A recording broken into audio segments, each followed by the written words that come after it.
어제 법무부에서 열린 사상 초유의 검찰총장 징계위원회에서 윤 총장 측의 징계위원 기피 신청이 모두 기각된 것을 놓고서 논란이 이어지고 있습니다. 특히 기피 신청된 위원 가운데 한 명인 심재철 법무부 검찰국장이 자진 회피를 거쳐서 증인이 된 걸 놓고서도 적법했는지 양측이 논쟁 중입니다.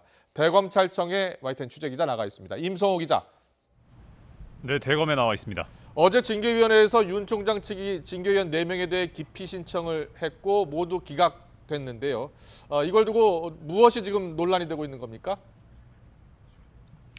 네, 일단 어제 오전 10시 반 시작한 징계위는 저녁 8시가 다 돼서야 끝났습니다. 징계위원들의 면면도 여기서 처음 공개됐는데요. 이 징계위원 면면이 공개되자 윤 총장 측이 문제를 제기했습니다. 대부분 윤 총장 감찰에 개입한 법무부 인사이거나 검찰의 적대적 견해를 밝혀온 외부 인사들이어서 그 공정성이 의심된다는 거였습니다. 이를 이유로 징계위원 5명 가운데 4명에 대해 기피 신청을 했지만 징계위는 표결을 거쳐서 기각을 했습니다. 그런데 기피 신청된 위원 가운데 한 명인 심재철 법무부 검찰국장이 특히 논란이 되고 있습니다. 심 국장은 일단 다른 위원들 기피 여부를 결정하는 표결에 참여한 뒤에야 위원직을 스스로 회피했고 이 때문에 징계위가 4인 체제로 정해졌는데요.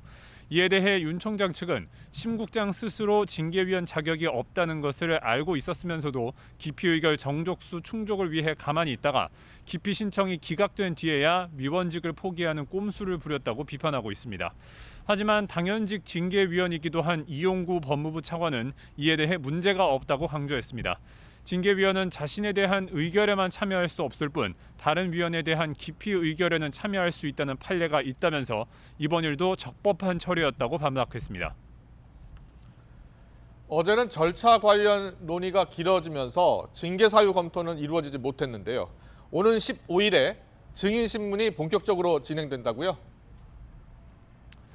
네, 그렇습니다. 이와 관련해서 어제 징계위에서 증인 8명이 채택됐습니다. 앞서 윤 총장 측이 증인 8명을 신청했는데 징계위는 이 중 성명불상의 감찰 관계자를 빼고 직권으로 심재철 검찰국장을 포함시켰습니다. 증인들 가운데 윤 총장 감찰 과정에서 이른바 패싱을 당했다는 논란이 불거진 류혁 법무부 감찰관, 또 판사 사찰 의혹 문건 작성 부서 책임자였던 손준성 대검 수사정보 당담반, 채널A 사건 대검 지휘라인에 있던 박영진 부장검사 등은 참석할 뜻이 강한 것으로 알려졌습니다. 실제로 손 담당관과 박 부장검사는 증인 채택에 대비해서 어제 법무부 창서에서 대기하기도 했는데요. 하지만 이성윤 서울중앙지검장이나 독직 폭행 사건 당사자인 정진웅 차장검사 등 윤 총장과 대척점에 있는 증인들은 출석 여부가 불투명합니다. 법정 증인과 달리 징계위 증인은 법적으로 출석을 강제할 수가 없습니다. 오는 15일에 속개되는 징계위에서는 출석하는 이들 증인에 대한 신문이 진행되는데요. 이번 징계 청구의 핵심 사유로 꼽히는 판사 사찰 의혹 문건의 위법성 여부가 최대 쟁점이 될 것으로 보입니다. 징계위는 이날 의결까지 마친다는 계획이지만 채택된 증인이 많아서 한두 번 더 추가 기일을 열어야 할 수 있다는 관측도 나오고 있습니다. 지금까지 대검찰청에서 YTN 임성호입니다.